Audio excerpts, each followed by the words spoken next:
This is your last PowerPoint about sex and gender, and it includes two case studies about women's rights. We could use a lot of case studies to explain how women's rights are violated around the world, how women fight for their rights. You have two examples here in these pictures. On the right, you see a rape tree in Arizona close to the US-Mexico border. This is a place where smugglers rape women as part of the unofficial fee they have to pay to cross to the US illegally. And as trophies, smugglers hang the underwear of women in trees. That's a sad image that reminds us how women's rights are violated. On the left picture, that's a nice story. This is how women, it illustrates how women were able to change some cultural behaviors to have their rights more respected. It's how they changed cultural practices in Kenya. Around the Victoria Lake in Kenya, traditionally, well, people fish. It's a major part of their subsistence. They fish in the lake. Traditionally, men own boats and men go fishing. Then on the shore, when they're back, women come and buy the fish to men, and they sell the fish at the market to earn money from the fish. But since in the last 15 to 20 years, the population of fish has declined a lot in the lake. So what's happening now is that men cannot fish enough. They don't have enough fish for the subsistence needs of the population. So there's competition between women to buy the fish, to go to the market and earn money. There's not enough fish for all women, all buyers. So what men started to do is to ask women to give sex on top of money for fish. So if the women who do not accept to give sex for fish will not have the fish. And some international workers noticed the situation. That was a dead end for women. They could not get out of it because they were totally dependent on men to get the fish. So they organized loans of money for women. They gave money as also to women so they could buy their own boats and go fishing themselves. So now there is a cooperative called No Sex for Fish, and women are able to get money, buy boats, go fishing, and sell their own fish. So they don't have to give sex anymore for the fish. So that's a little victory for women in Kenya. There are a lot of sensitive issues around the world involving women, involving the violation of women's rights. For example, think of child marriage, infanticide, where baby girls are killed and not baby boys, the neglect of children, selective abortion, etc. So these issues bring a moral debate. Should we intervene or not as Western anthropologists? To what extent do we have the right to impose our point of view and to ask people to change their cultural practices? This is a tricky topic, and we'll see two case studies that illustrate this moral debate. The first case study is the situation of dowry in India. You have seen it a little bit last year, so you know that dowry means the transfer of goods or money from the bride's family to the groom's family at a marriage. In some situations, the dowry goes to the bride herself. In some situations, it goes to the new couple. In some situation, it goes entirely to the groom's family. And this is the case in India. And this is the case study we'll see here. A dowry system in a culture traditionally is linked with the lower status of women in a society. It's linked with patrilineal systems and also with patrilocal systems. You will not see dowry in a matrilocal society. it wouldn't be logic. So it's linked with patriarchal systems and the lower status of women. It has two goals. First, it compensates the groom's family. The people perceive it as at a marriage, women leave, they marry out, they join their husband's family. So the husband's family sees it as a burden, as, oh, we will have another person to support. So we need a compensation for that. We're going to have to give her healthcare, food, take care of the kids, the girls. So this is a new person, a new burden a little bit. So the family of the groom sees it as a compensation needed. You see the link with the lower status of women here. And you see that it traditionally happened in cultures where women do not have financial independence. It also traditionally helps the integration of the bride into her new family, because if brides marry out, they join a house where they don't know people. They know their husband a little bit, but they don't know their in-laws, their husband's brothers and their wives. So they join a family where they're a stranger. So it's always good to come with gifts and money. So it helps the integration of a new person, of a new bride in the groom's family. Traditionally in India, the system worked pretty well. People were not so wealthy. It's not a rich country. It's a strongly agricultural country, so people married their girls, and she came with gifts. Traditional gifts included rugs, blankets, cooking pots, utensils, things that are convenient in the house. Sewing machines, if for rich families, textiles, nice dresses for the mother-in-law, and maybe a cow for very rich families. So this was a kind of gift given. It was affordable for the bride's family. Traditionally, people had lots of children. There were big families. So the system worked well in traditional India. It was affordable, and as a mother, as parents, you had boys and girls, it was expensive when they were getting married, but the boys brought money home with their bride and the dowry of their bride, their wife. So the system worked okay in traditional India. But now things are changing in India. It's becoming a wealthy country. There is a lot of money circulating in the country right now, especially in the north, in urbanized zones. There's a growing middle class that is extremely powerful and numerous, a lot of people.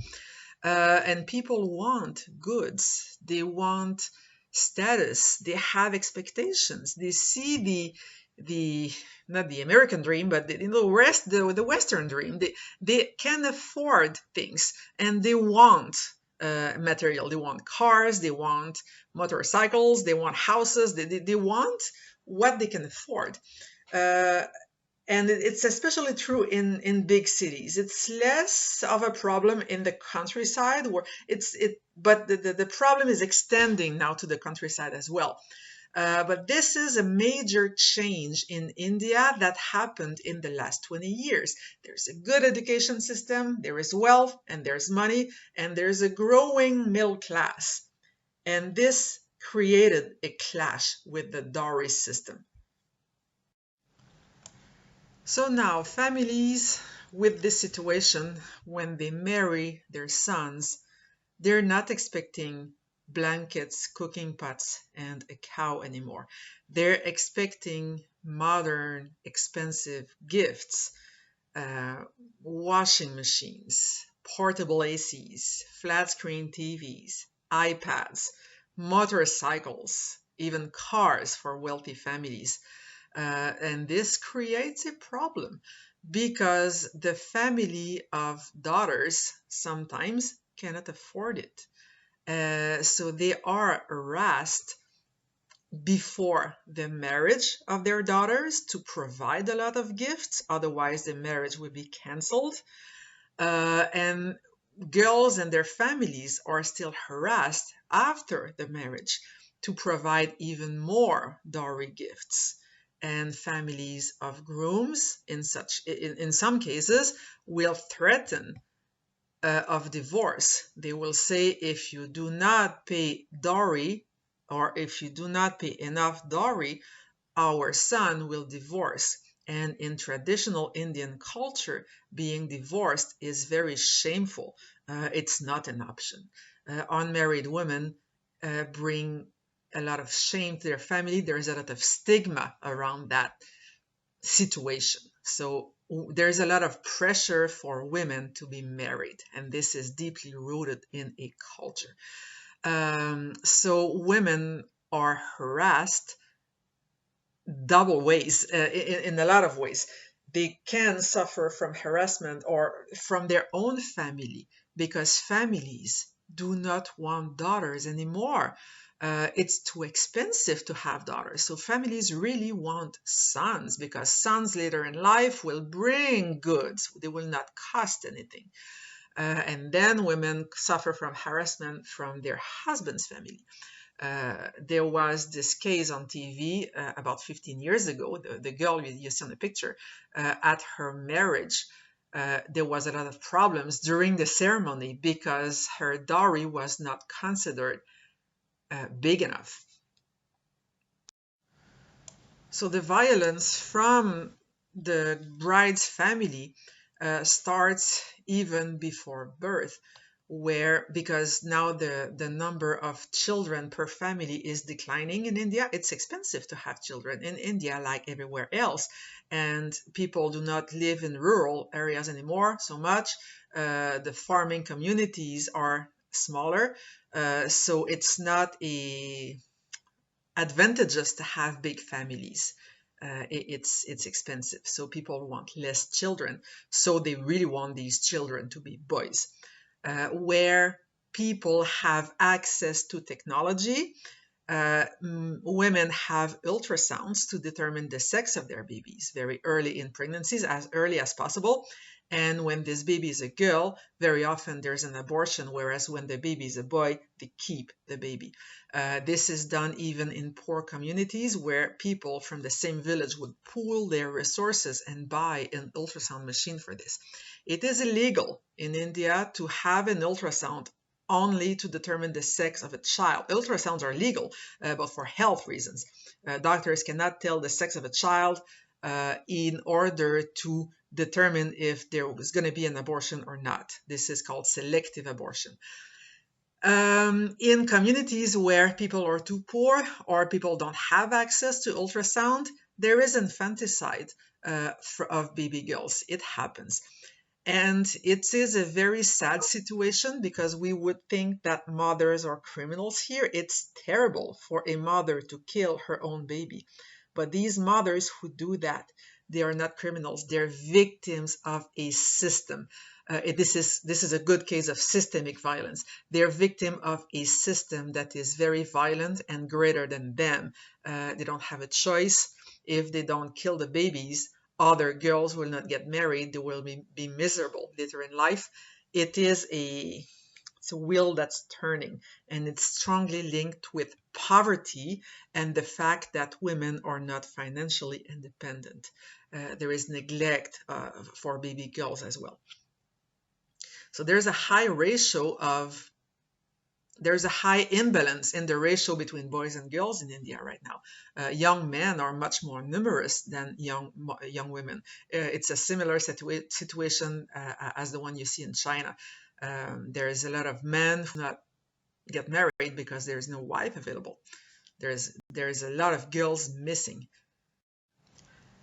And the violence from the groom's family, the violence against women, comes later in life, comes at the time of wedding. Women are harassed, their families are. Before the wedding, there's a lot of pressure to give a lot of goods and money. Threats of divorce, as I said, we call it dowry violence. And sometimes it even goes to a dowry murder. This is not very frequent. It's one wedding out of 100,000 is the estimation. but it still happens. It's still a situation that is present in the country. It represents about 2,000 women in the country every year.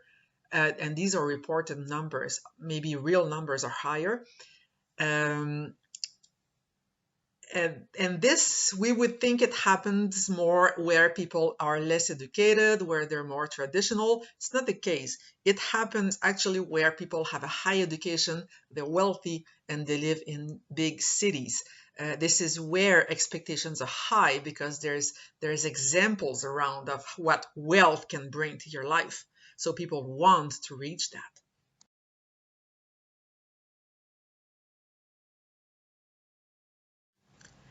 In fact, dowry has been illegal for almost 60 years in India. There's a law that was written, that was passed in 1961, the Dowry Prohibition Act, that prohibits the practice. But the system continues. It's not officially called dowry, just gifts. So it's normal to give some gifts to families at a wedding. But people cannot stop it. If they stop the practice, they will not marry their daughters. So they're afraid to be the first ones to stop. So the system continues until today.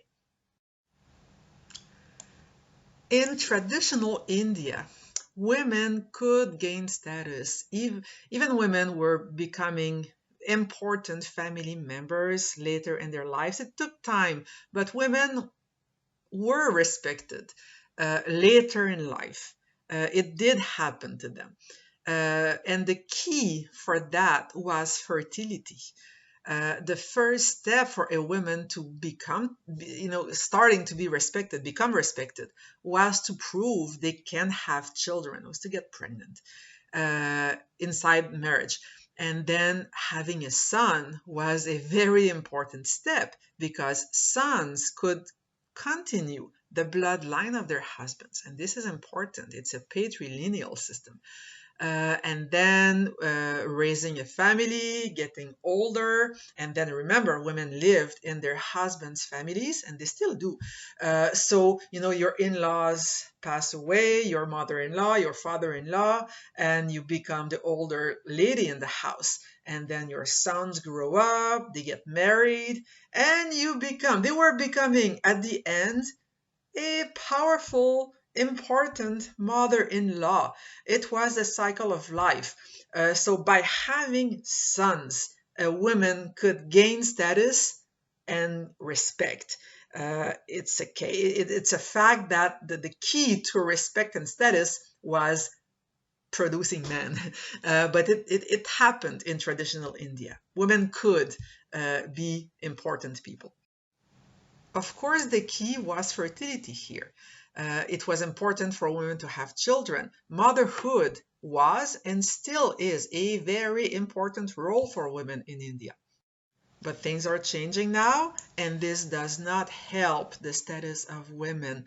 The key, the strong importance of fertility is declining right now. The fertility rate is declining in India as everywhere else in the world, which is not a problem by itself. Having smaller families mean your fewer children will be better fed and educated, but where the well-being of women the key for the well-being of women is having a lot of children. Well, it creates a problem. And the main reason for the decline in the fertility rate is urbanization, because people don't live anymore in traditional countryside situations. So it's much more expensive now to have children. So people try to have less, and they do have access to contraception and to modern life. So it's totally okay. But it removed from women the only way they had to gain some status and power in society.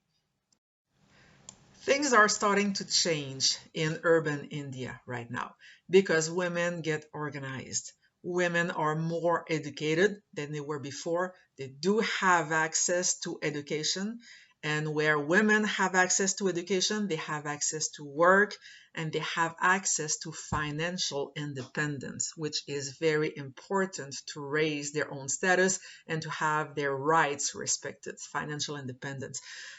So women are able now to survive if they're not married.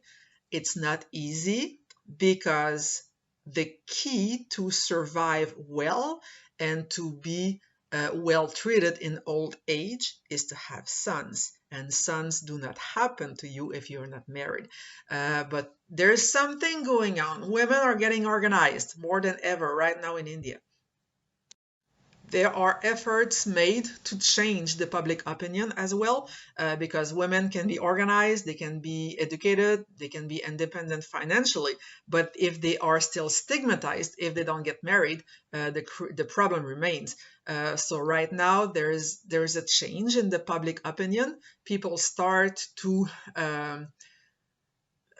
be aware of the dowry problem, of the harassment of women, of the killing of a lot of girls. So people are starting to change their opinion as well. So there's hope for women in India for the future. Our second case study is the case of female genital cutting that happens in various African countries. This practice involves first excision. This is the removal of certain parts of the feminine genitalia. It has really 4 types. The first type is the less invasive one. It involves the partial cutting of the clitoris foreskin. And then type number 2 involves excision as well, of more invasive. So it would be the clitoris itself and inner lips maybe. And the type 3 will be the most invasive types, which will include infibulation, which means making stitches after cutting. It involves cutting the removal of all external genitalia, including the outer lips, and sewing together the raw edges, leaving just a little opening for urine and blood. This is the most invasive part of it. The type number 4 is everything that would include plastic surgery that you see fashionable now in the Western world. But type 1, 2, 3 is what we study here in this case study. There is a lot of risks involved with this practice done to women.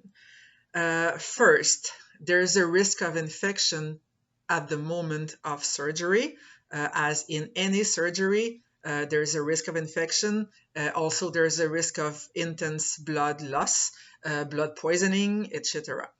Now we live in 2020, so do not think it's always done, in the jungle with a rusty knife, without anesthesia. It is done most of the time in clinics, under anesthesia, with clean tools, but still in this case, it doesn't mean it's not a violation of human rights. There's a lot of risks involved with it. And later in life, the risks continue and even are greater. There is a very high incidence of urinary tract infections because of urine retention, because of it.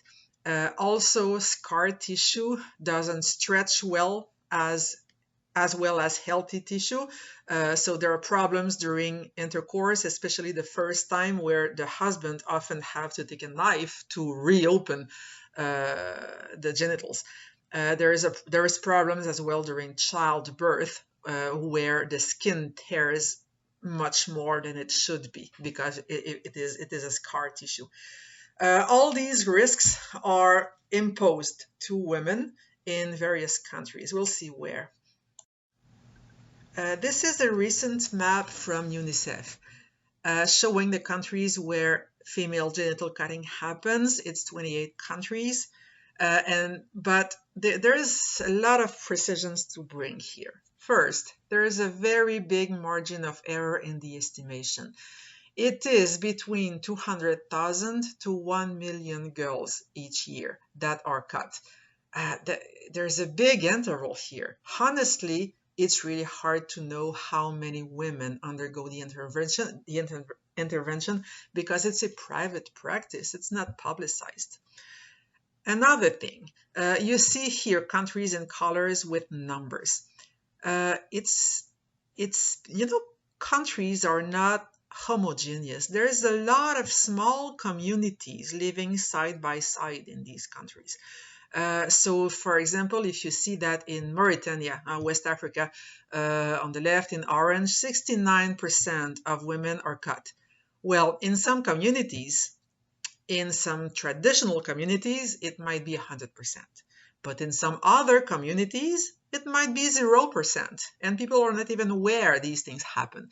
So remember that there's a lot of heterogeneity between cultures or local cultural practices within the same country. So there's no uniform practice within a single country here.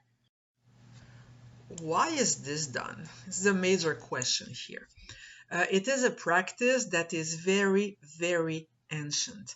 Some mummified bodies were found in Egypt, thousands of years old, and these women were cut already. So it has very ancient roots in many African countries. People always think of religion first as an explanation. Religion is actually not an explanation because it exists in countries that are mostly Muslim, in countries that are mostly Christian. It exists in communities where people practice Judaism and other traditional African religions. So it exists everywhere within a great variety of religions. So there is no religious roots here. But yet people still think and sometimes say, oh, it's because of religious reasons. But there is deeper meanings and roots than that. There is clearly a link between female genital cutting and male dominance and patriarchy in a society. This is a correlate and this is a fact. But interestingly, men do not directly put pressure for females to be cut. It's all organized by women, between women. So women will organize that for their daughters. Women will be the surgeons who do it. So it's a women's world here. Sometimes men are not even aware so much that it happens. But if you go up the hierarchy, it happens really because of male dominance. And it's the living conditions of women that would encourage the practice, its existence, its tolerance, and its continuity in time.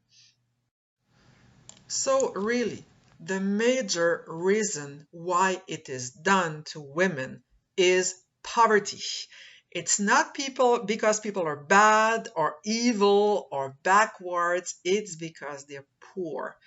And women are not financially independent. When there is a very poor community where there's no space in school for all kids, there's no money for all kids, there's no job for all people, those who will have access to school, to education, to the workforce, to financial independence are men. They're not women.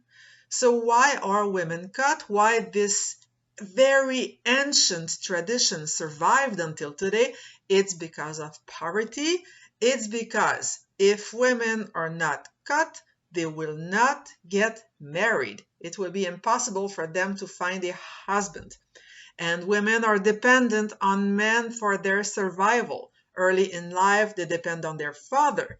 But then later on, their father will pass away. They will depend on their husband. If they're not married, they will be miserable later in life. And they need a husband to have sons who will take care of them later in their lives. So women, in their constant need of men for their survival, will still undergo the procedure. They will still suffer the consequences. The practice will not stop. It's really done because of poverty. So when asked, why do you do it?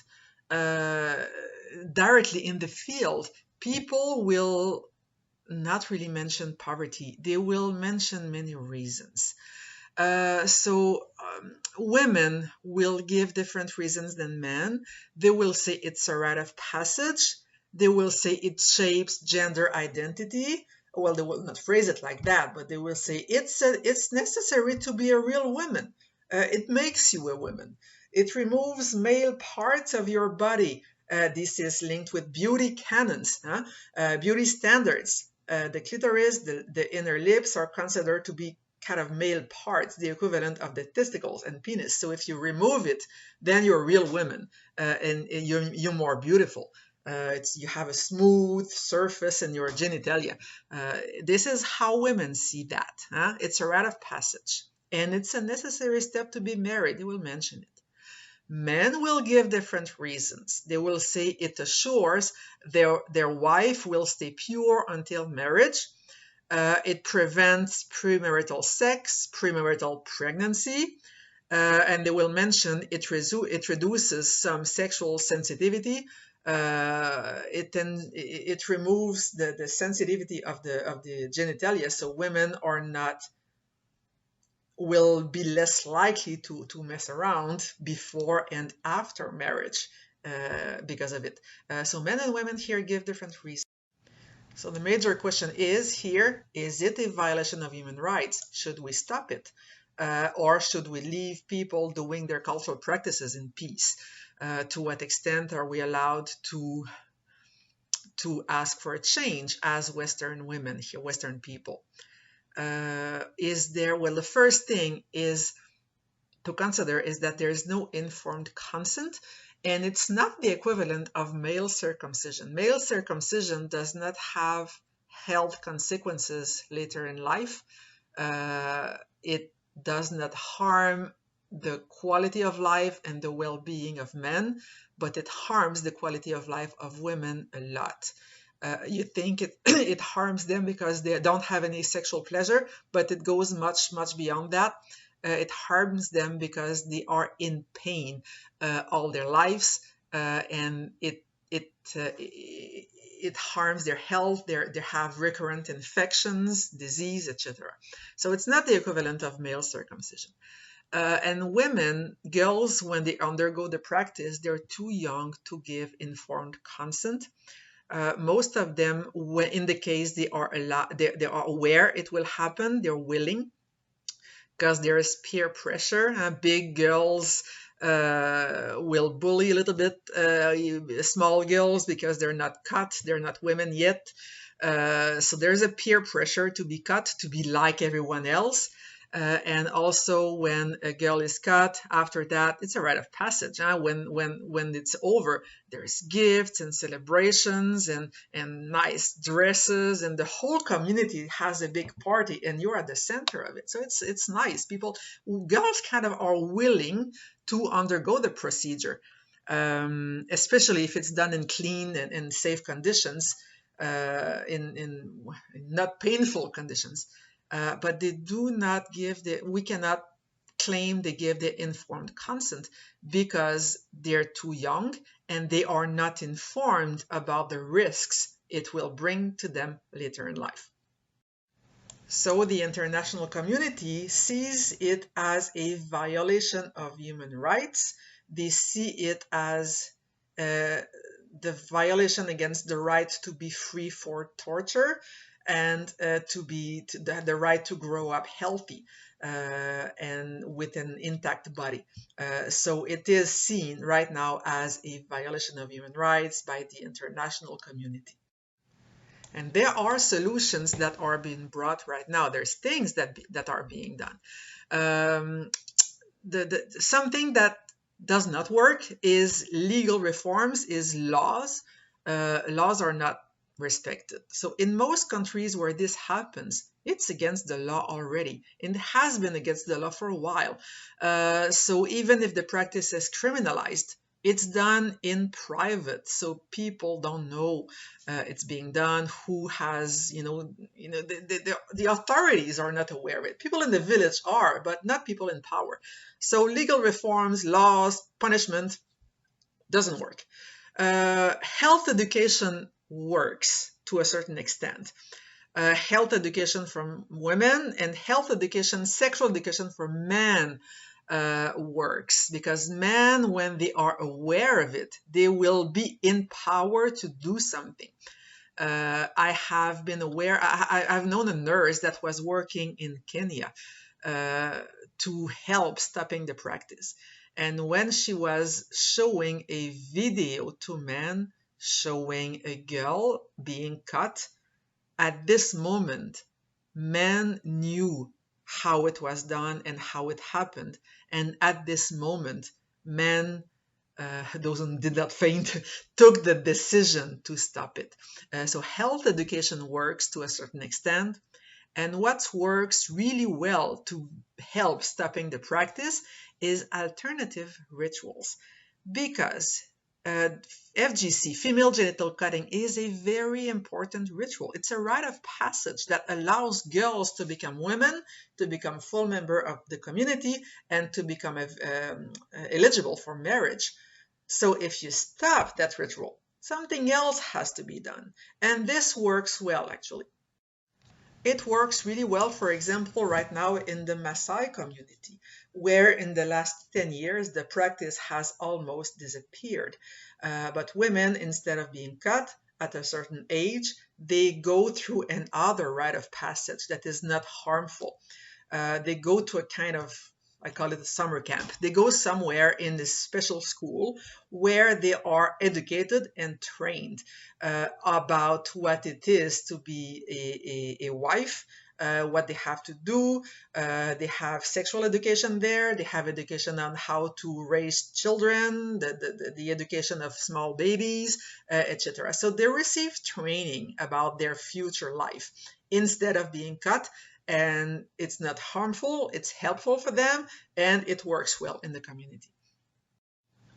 But it's really hard to change traditions, especially those who are deeply rooted for centuries, and especially those traditions that ensure the well-being of girls later in life. That's a paradox, because parents choose the lesser evil here. Mothers choose the lesser evil for their daughters.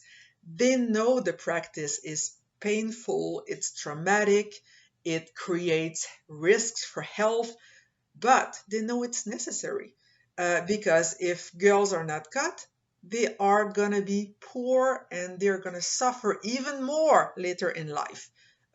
So parents are really afraid, mothers are very afraid to be the first ones to bring the change, to be the only ones who have their daughter not cut, because their daughters are not going to be married and they're going to suffer. So it's risk avoidance here. Mothers choose the lesser evil for their daughters, and the practice continues. The main solution would be to reduce the economic dependency of women, to make women financially independent.